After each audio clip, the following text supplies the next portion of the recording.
Hi, I'm Charlie Starr. The video you are about to watch is part of my free course, How to Read a Birth Chart. Signing up is easy. Simply subscribe to my channel, turn on the notification bell, and shoot me an email to the address in the description box below, letting me know you want to be enrolled. I will reply with a welcome email, including the syllabus and other free course materials. Then head on over to my channel page and find the How to Read a Birth Chart free course playlist. Hit play and follow the step-by-step instructions to become a true birth chart master. And now, back to this video. Hey guys, and welcome back to my channel. In today's video, we're going to be talking about one of my favorite planets, Mercury. First, we're going to take a look at the mythology of Mercury and how it applies to astrology. Second, we're going to be taking a look at what Mercury represents in the personal birth chart. We are going to be using some astronomy to inform us of what Mercury can symbolize in astrology and in the birth chart. And finally, I'm going to be sharing some examples of Mercury placements in the birth chart so you can get kind of an idea of how this plays out. We'll get into what signs Mercury rules and what Mercury's relationship is to those signs. Let's jump right in. In Greek and Roman mythology, Mercury is the messenger god. It's Mercury's job to transmit messages very quickly from one deity to another deity, and in the process, it's his job to package the message in a way that the receiver can understand it. So he does have some work to do when it comes to translating and also to working his words in a way that is going to be effective. Communication is Mercury's forte. Mercury has a special relationship with the sun, which can represent truth and illumination, and Jupiter, which can represent expansion and higher knowledge and understanding. Mercury can take pieces of information from truth and understanding of the cosmos and package them into bite-sized pieces so that they are digestible to essentially anybody. Unlike some of the other characters in the Roman pantheon, such as Jupiter or Neptune or Pluto, Hermes is portrayed as a very small, slight build god. So he kind of has a boyish figure. He's very small. He's not huge and massive and muscly, and he has wings on his feet. And time again, Mercury is able to get in places and get places way faster than any of the other deities. Mercury is a liminal god. What this means is that Mercury is a god that can move in between the spaces. Mercury is able to go up to the highest heights of Olympus or the highest heavens, and then also he is able to go into the underworld, so go into the darkest places, into the lowest places, into the unconscious realms. Mercury is considered a god of thieves, a god of lies, a god of money and all things commerce and business related, as well as the god of language and writing.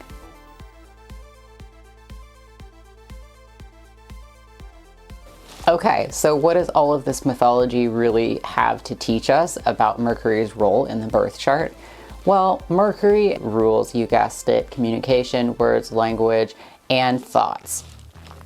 Mercury is considered an air planet because air is the element that we associate with the mental plane. Mercury is, in effect, the god of the mental plane, and therefore in the birth chart, wherever Mercury is positioned, that is going to give us an understanding of how somebody thinks and how somebody communicates with the outside world. Just like Mercury can get places so much faster than any of the other gods, your mind is able to go places on command at will. You are able to imagine things and think thoughts sometimes so fast that the rest of you can't keep up, or you may end up thinking thoughts that you didn't actually want to think. Unlike emotions can't always, we can't always control what we're feeling or when we're feeling it. They don't really work on command in the same way. That would be the water. And also the Earth, our bodies, obviously we can't transport our bodies lightning fast. What can we transport lightning fast? Our minds. We can think things and we can go places mentally very, very quickly. So too, when we speak, words can fly out of our mouths, sometimes even faster than we intended them to. And this definitely has an effect on how we communicate with other people. Mercury is considered the god of lies. Why? Mercury is the ability of language that we have to communicate with each other. When you're using language to communicate with another person, you're never going to be able to infuse exactly your understanding or perspective of truth into the mind of another person. You're going to have to strip it down, package it up, put it into something that you think they're going to be able to understand and accept. You're essentially hacking off huge bits of your truth in order to create something that is light, that is simple, that you're able to then give to another person, hoping that that is going to do the trick, that they're going to be able to derive the essential meaning of what you're trying to say from the words that you're using. This is the frustration of the limitation of language, right? And so that is why Mercury is considered the god of lies, because you can't take something as deep and complex as truth or a higher understanding of the cosmos and, reduce it down to words and have it be perfect. This is partly why doctrine and any sort of religion that seeks to capture truth really falls short, because what they're trying to do is reduce it down to the clear definitions and rules that we have in language. In astrology, we'll see that Jupiter, which has to do with expansion and knowledge and understanding, is always the sign that is opposite Mercury. This is funny because this is really expressing in the birth chart, in astrology, the dichotomy that always exists between something that is profoundly understood and the ability to try and communicate it in language. There's always going to be something that's lost in translation. That's the frustration between Jupiter and Mercury. However, in mythology, Mercury is the messenger of Jupiter, right? So this is also the vessel that we have, the tool that we have to communicate those things from one being to another as best we can. Mercury is the god of commerce. Why? Because when we're communicating with another person, this is a two-way street. This is not just us communicating what we want to say to the other person, but they're also going to be giving something back to us. Communication is an exchange, and any type of exchange like that is going to fall into the mercurial territory. Mercury is an air planet, and so Mercury is incredibly adaptable, and this we can see with the businessman that is able to adapt to a variety of trades, a variety of skills, and a variety of tools, whether that's a communication tool or a physical hands-on tool, whatever is needed in order to make that money, in order to get those resources. This is going to be the quick, sharp-witted mental process that Mercury gives us in the birth chart and in our lives as a whole. So you'll see when somebody has a career house, which we'll get into the houses later, that is ruled by Mercury, this is going to make a person incredibly adaptable when it comes to the things that they're able to do for money. A lot of people associate Venus with money and associate money with the earth sign, but that's actually not accurate. The earth has to do with tangible resources.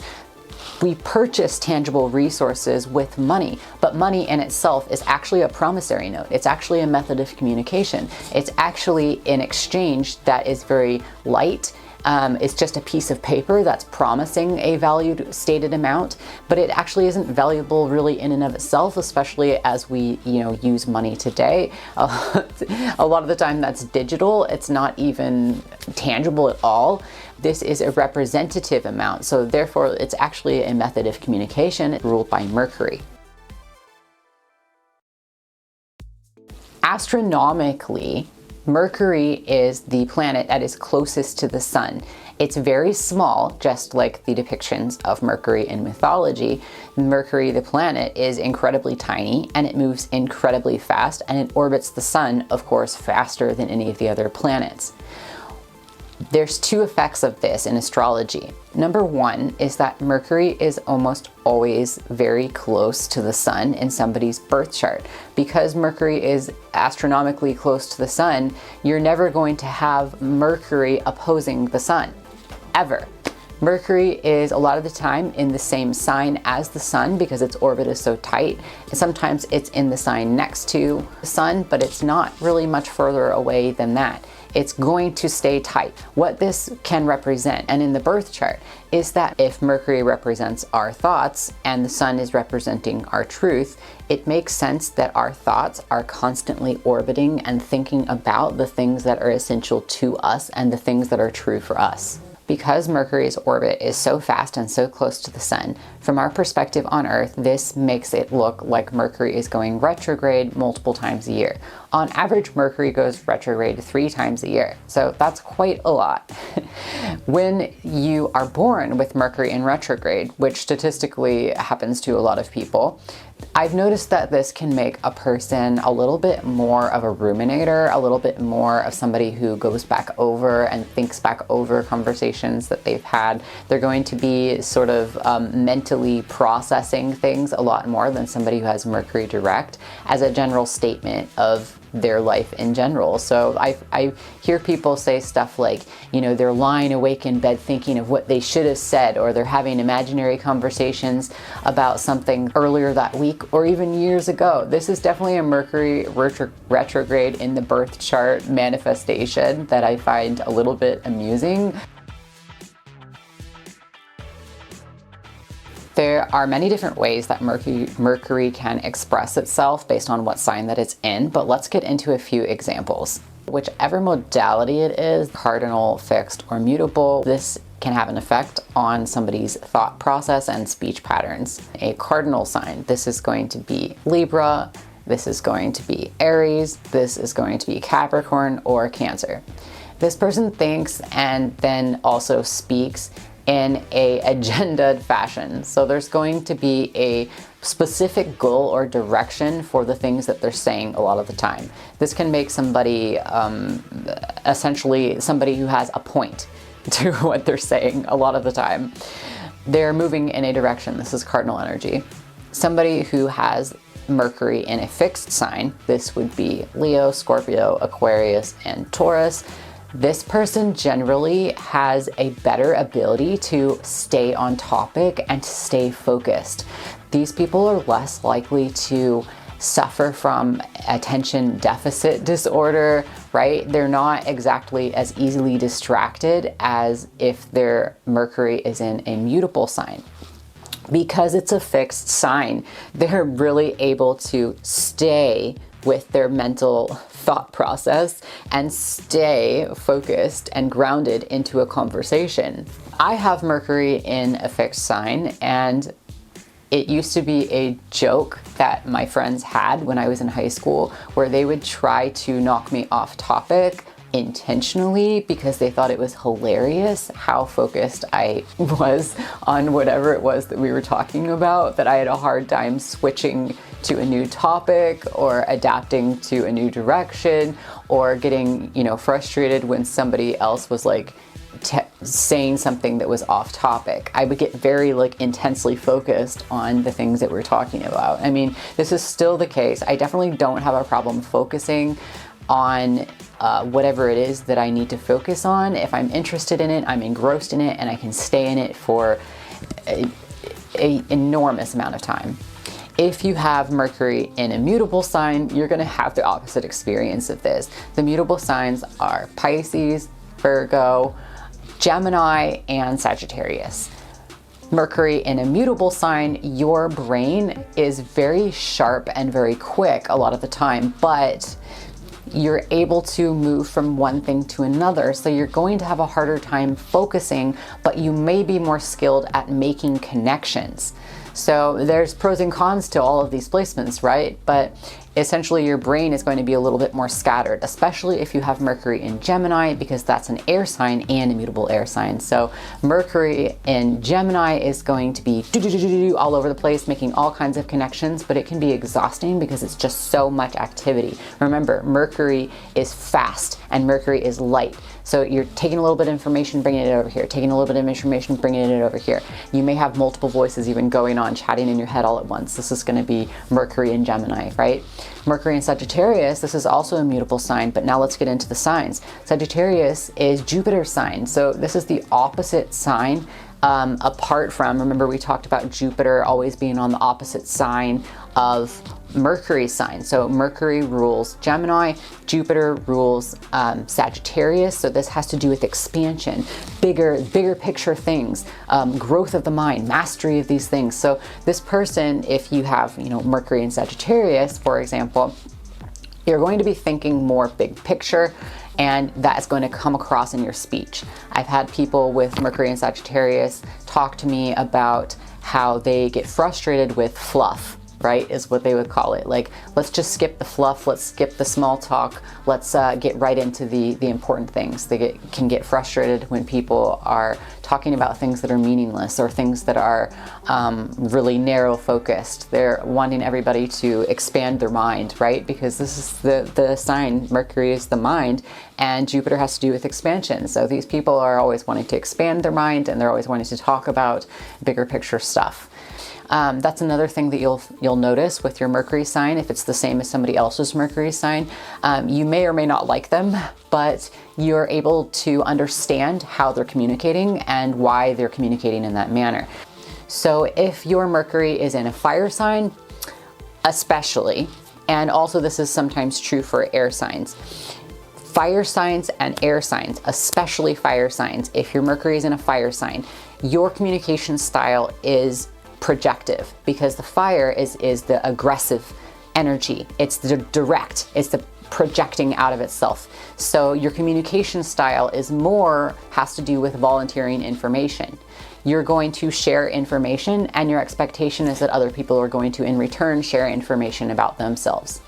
If you have Mercury in a earth sign or in a water sign, these signs are more receptive. So you are going to more wait for an invitation before you reveal information about yourself or your opinion, whatever it is that you're wanting to talk about or think about. You generally will wait for an invitation more, and you're more focused on getting other people to open up and talk about the things that are on their mind, so that your brain, your Mercury, is receiving that information. Or I don't really want to exhaust you too much with too many details about different mercurial placements, but I will say also that the house that your Mercury is in can play a role, as well as what is aspecting your Mercury. For example, if you have conjunctions with Mercury, trines with Mercury, sextiles with Mercury, is your Mercury in the first house, is your Mercury in the seventh house? All these things can also contribute to how your Mercury is expressing. Another thing to look at with your communication style and your thought process is the rising sign. So if you haven't watched my rising sign video, go ahead and watch it. I'll put a link up here. And another thing that can have an influence on your communication style is the third house. So we'll get into the third house in the fourth modality of this course.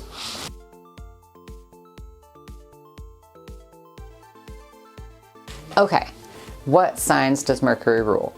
Every planet rules one sign and sometimes two signs. Mercury is a planet that rules two signs. The first sign that Mercury rules is Gemini, and the second sign that Mercury rules is Virgo. Gemini is an air sign, and a lot of the qualities that we talked about with Mercury are amplified in the sign of Gemini. This is an air sign. Mercury is an air planet. This is pure mental chaos. Okay, so this is communication. This sign has to do with communication. This sign has to do with language. This sign has to do with flexibility, adaptability, being quick on your feet, being quick with the tongue. Gemini can be very anxious because this is just so much activity mentally, and Gemini can also be very hilarious and bring a lot of comedic relief. And Gemini can also, I've seen in different placements, Gemini can bring a love of music, Gemini can bring a love of poetry, a proficiency in multiple languages, the ability to pick up languages very quickly. So the connection between Mercury and Gemini is, to me, very, very, very tight and very clear. When we get to Virgo, Virgo is an earth sign. So to have an earth sign ruled by the mind, this essentially has the effect of being a very hands-on and practical sign, because this is the sign where the mind, right, this is Mercury, the mind, is applying itself to the physical world, particularly the human body. So this sign definitely has a lot to do with the bodily health. Also, this has to do with bodily movement, because this is an air planet ruling here, and also because it's a mutable sign. So this has to do with the movement of the body and the function of the body, and anytime that we apply the mind to the physical world, this is going to be a Virgo element. Virgo can be a very analytical sign. This is the sign of the scientist. This is the sign of the hermit. So this sign, Virgo, has to do with going alone and focusing internally and sort of like processing everything with your mind and trying to analyze the world around you and solve problems and fix things with your hands. Very, very observant. This sign can be very, very observant, because again, the mind is here, but it's a mind that is a little bit more grounded, a little bit more focused on the present, and a little bit more focused on the tangible world.